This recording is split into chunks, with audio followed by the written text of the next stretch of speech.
debaixo da floresta mais densa do planeta, debaixo de séculos de silêncio e de raízes entrelaçadas que cresceram sobre pedra e sobre barro compactado, existe o fantasma de uma cidade com ruas largas, praças centrais, muros de contenção, canais de irrigação e uma organização urbana que nenhum europeu seria capaz de imaginar que existia neste continente há 1000 anos. E o mais perturbador, essa cidade não estava sozinha. Eram dezenas delas, conectadas por estradas retas que cortavam a floresta com uma precisão que envergonharia muitos engenheiros modernos. Isso não é ficção científica, isso não é teoria conspiratória, isso é o Alto Xingu, e o que aconteceu aqui entre os séculos 8 e 15 da Era Comum muda tudo o que você acredita saber sobre o Brasil antes de Pedro Álvares Cabral pisar nesta terra. 1000 anos antes de Brasília ser riscada no mapa por um arquiteto e um urbanista com régua e compasso, os povos do Alto Xingu já construíam cidades planejadas no coração do Brasil, com praças, com estradas, com fossos, com um sistema regional de organização urbana que cobria uma área equivalente ao estado de Sergipe. E ninguém te contou isso, a escola não contou, o jornal não contou, e existe uma razão muito precisa para esse silêncio. E eu vou te explicar cada detalhe dela hoje. Fique comigo até o fim deste vídeo e prepare-se para ver a história do Brasil como você nunca viu. A maioria das pessoas que se sentou em uma carteira de escola pública neste país ouviu a mesma versão. Os povos que habitavam o Brasil antes da chegada dos portugueses eram nômades. Viviam em pequenos grupos dispersos, se moviam pela floresta seguindo a caça, não construíam nada permanente, não tinham escrita, não tinham política organizada, não tinham cidade. Eram, segundo essa narrativa que ainda assombra os livros didáticos, povos que viviam em harmonia com a natureza porque simplesmente não sabiam fazer nada mais sofisticado do que isso. Primitivos, simples, quase invisíveis na linha do tempo da civilização humana. Essa narrativa está completamente errada e as provas que a derrubam não estão escondidas em algum arquivo secreto, estão publicadas nas revistas científicas mais respeitadas do mundo, estão nos dados de satélite da NASA, estão nas análises de laboratório de universidades brasileiras e norte-americanas. Estão literalmente enterradas debaixo da floresta, esperando que alguém tivesse a tecnologia e a coragem intelectual de ir lá olhar. A verdade é que o Alto Xingu, uma região de cerca de 53 mil quilômetros quadrados, no que hoje corresponde ao norte do Mato Grosso, abrigou entre os séculos 8 e 15 um sistema urbano complexo e planejado que rivaliza com as cidades medievais europeias da mesma época. Não estamos falando de cabanas espalhadas à beira de um rio.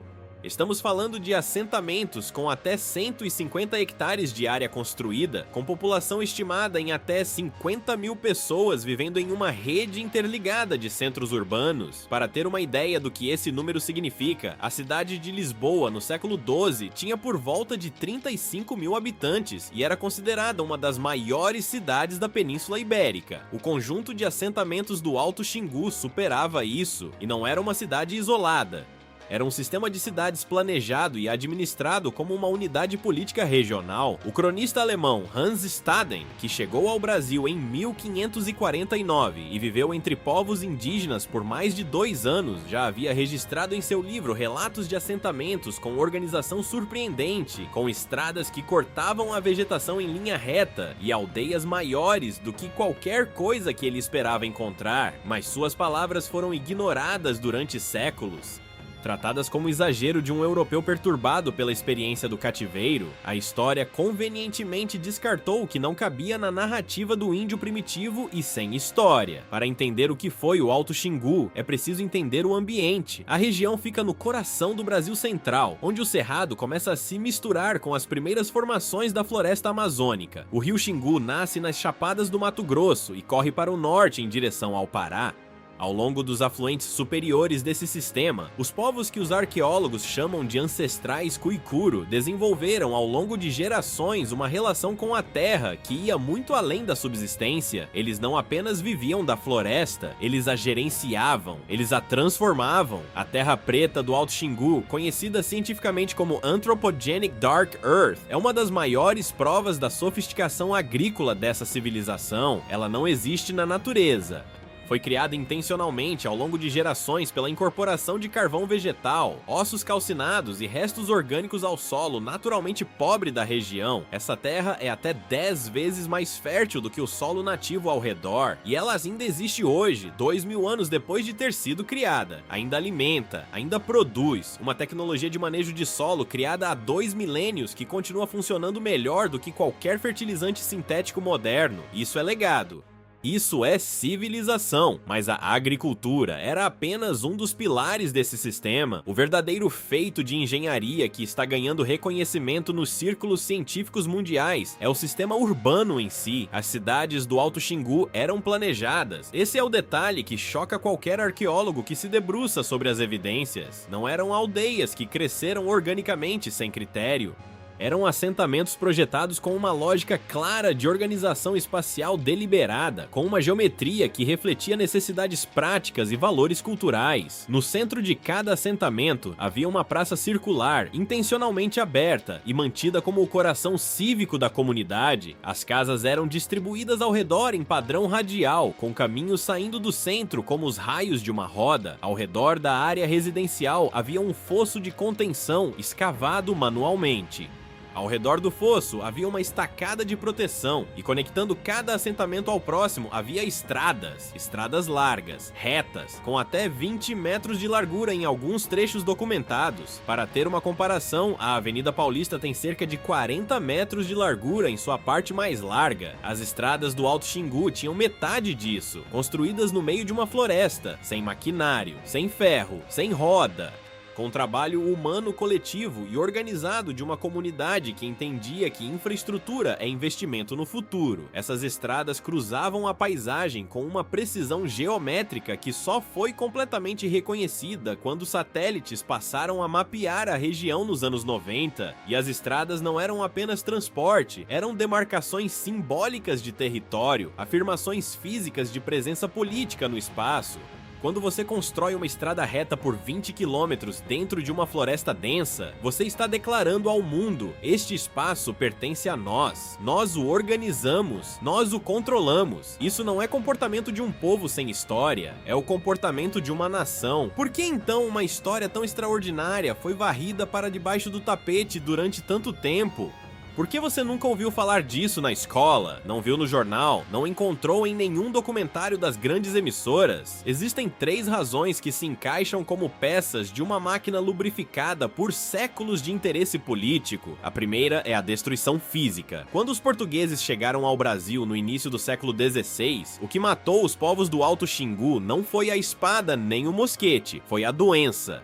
O sarampo, a varíola, a gripe, doenças para as quais os povos amazônicos não tinham imunidade acumulada, devastaram as populações com uma velocidade que nenhum exército conseguiria replicar. Estima-se que entre 90 e 95% das populações nativas das Américas morreram nos primeiros 100 anos após o contato. No Alto Xingu, cidades com milhares de habitantes foram reduzidas a pequenos grupos de sobreviventes em 1 ou 2 gerações. Com a morte das pessoas veio o abandono dos assentamentos e a interrupção da manutenção das estruturas. A floresta avançou, devorou as praças, cobriu as estradas. Em um século, o que havia sido uma rede urbana viva era apenas mais um trecho de floresta aparentemente virgem. A segunda razão é a narrativa colonial deliberada.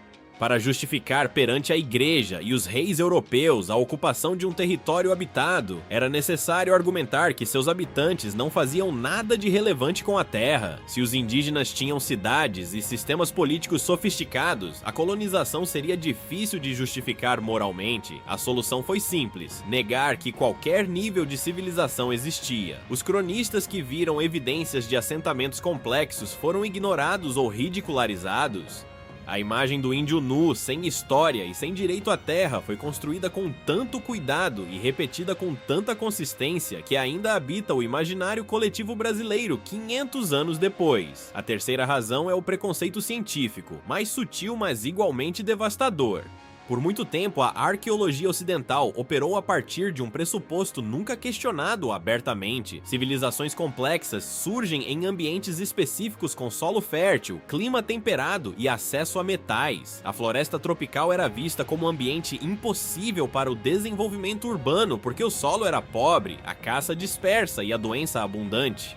Essa teoria, conhecida como hipótese do ambiente limitante, foi por décadas o argumento científico para ignorar evidências de complexidade humana na Amazônia. Qualquer arqueólogo que sugerisse que havia cidades na floresta arriscava sua reputação. Era mais seguro concordar com o consenso do que defender uma hipótese que parecia absurda. A ciência, que deveria seguir as evidências, seguiu o preconceito.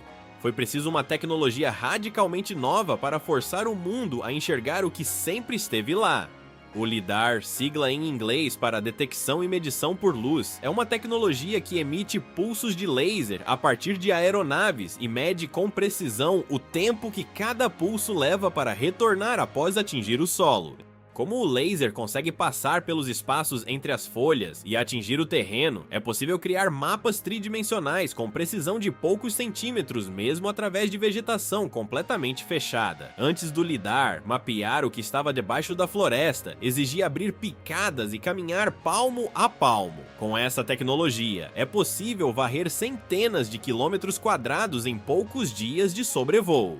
Quando o LIDAR foi aplicado sistematicamente sobre o Alto Xingu a partir dos anos 2010, o que emergiu das imagens foi de tirar o fôlego. Debaixo da floresta, como se o tempo tivesse sido suspenso, apareceram as silhuetas inconfundíveis das cidades, as praças circulares, os fossos perimetrais, os caminhos radiais, as estradas largas e retas, as estruturas de contenção hídrica. Tudo estava lá, preservado na topografia do solo, invisível ao olho humano no nível do chão, mas absolutamente legível quando visto de cima com precisão de laser. Em 2015, uma equipe liderada pelo arqueólogo britânico Michael Heckenberger, da Universidade da Flórida, publicou na revista Nature os resultados de quase 2 décadas de trabalho combinados com dados de LIDAR e imagens de satélite. O estudo identificou pelo menos 20 grandes assentamentos no Alto Xingu, dispostos em um padrão que os pesquisadores descreveram como uma rede urbana galáctica, onde centros maiores funcionavam como polos regionais de poder e assentamentos menores orbitavam ao redor, todos conectados pelo sistema de estradas. Tudo isso estava invisível sob a floresta durante 5 séculos, mas agora emerge como prova incontestável de que o Alto Xingu foi lar de uma das mais sofisticadas civilizações pré-colombianas das Américas. A análise de carbono 14 aplicada a fragmentos encontrados nos sítios confirmou a ocupação contínua do século 8 ao século 15. Isso significa que enquanto Carlos Magno reorganizava a Europa, enquanto as cruzadas ensanguentavam o Mediterrâneo e enquanto a Notre-Dame de Paris era apenas um projeto arquitetônico, o Alto Xingu já tinha cidades funcionando há séculos, com praças onde as pessoas se reuniam, com estradas por onde as mercadorias circulavam, com um sistema político que organizava dezenas de milhares de pessoas. A análise de DNA de populações xinguanas modernas confirmou continuidade genética entre os habitantes atuais e as populações que construíram esses assentamentos. Os descendentes dos arquitetos dessas cidades ainda estão lá, vivendo dentro do Parque Indígena do Xingu, resistindo, mantendo vivos fragmentos de uma língua, de uma cosmologia e de um modo de organizar o espaço que o mundo quase conseguiu apagar completamente. Vamos agora a 3 exemplos concretos que mostram o que esse sistema urbano significava na prática, porque a grandiosidade de uma civilização se revela nos detalhes humanos. O primeiro é o sítio Cuicuro, na região central do Parque Indígena do Xingu. Os trabalhos de mapeamento da equipe de Heckenberger identificaram aqui um assentamento com praça central de cerca de 150 metros de diâmetro, circundada por estruturas residenciais que sugerem uma população de 2.000 a 3.000 habitantes apenas nesse núcleo. Ao redor da área residencial, o fosso de contenção tem em alguns pontos até 4 metros de profundidade e 6 metros de largura, escavado manualmente em solo compactado sem nenhuma ferramenta de metal. Esse fosso cumpria 3 funções simultâneas: drenagem para evitar inundações, contenção de animais predadores e defesa militar. Projetar uma estrutura que resolve 3 problemas diferentes ao mesmo tempo revela uma mente de engenheiro urbano, não de caçador nômade. O segundo exemplo é o sistema de estradas. Uma das mais bem documentadas tem mais de 20 quilômetros de extensão e foi construída com uma técnica que os arqueólogos chamam de terraplanagem por abaixamento lateral.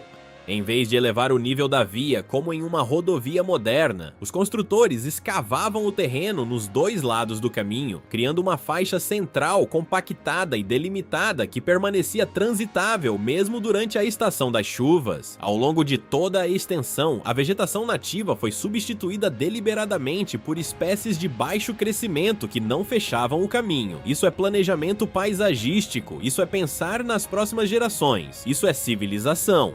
O terceiro exemplo é o sistema de gestão de recursos pesqueiros. Ao longo dos lagos e afluentes da bacia superior do Xingu, pesquisadores identificaram estruturas de pedra e argila construídas para controlar o fluxo de água entre diferentes corpos e criar ambientes favoráveis à reprodução de peixes. São pisciculturas pré-colombianas, operadas com base em conhecimento profundo sobre os ciclos dos rios xinguanos e os hábitos das espécies locais.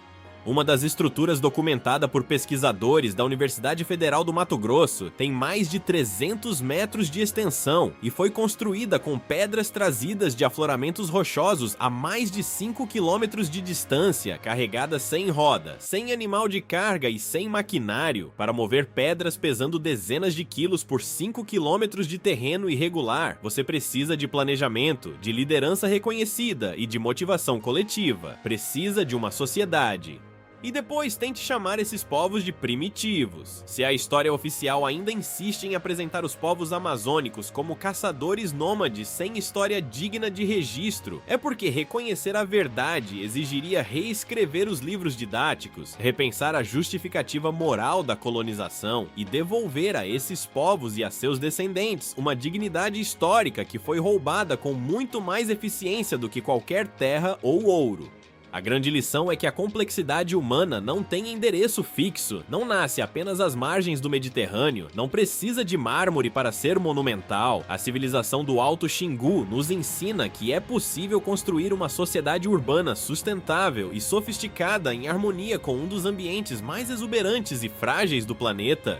Enquanto as cidades medievais europeias despejavam esgoto nas ruas e viam epidemias varrendo metade da população, o Alto Xingu geria seus recursos pesqueiros com pisciculturas planejadas, enriquecia o solo para as gerações futuras com a terra preta e organizava o espaço urbano com praças e estradas que qualquer urbanista moderno reconheceria imediatamente. Isso não é primitivismo, é uma escolha civilizatória diferente da europeia, não inferior a ela.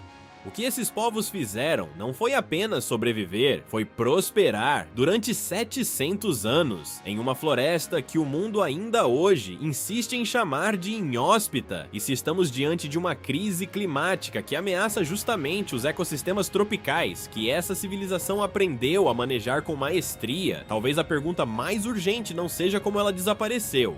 Talvez a pergunta mais honesta que podemos nos fazer seja: o que poderíamos ter aprendido com ela se não tivéssemos nos empenhado tanto em apagá-la? E agora que você conhece a civilização que construiu cidades planejadas no coração do Brasil 1000 anos antes de Brasília existir, fica claro que o Brasil é muito mais do que o que nos ensinaram na escola. Se você achou essas descobertas tão fascinantes quanto eu, não guarde só para você.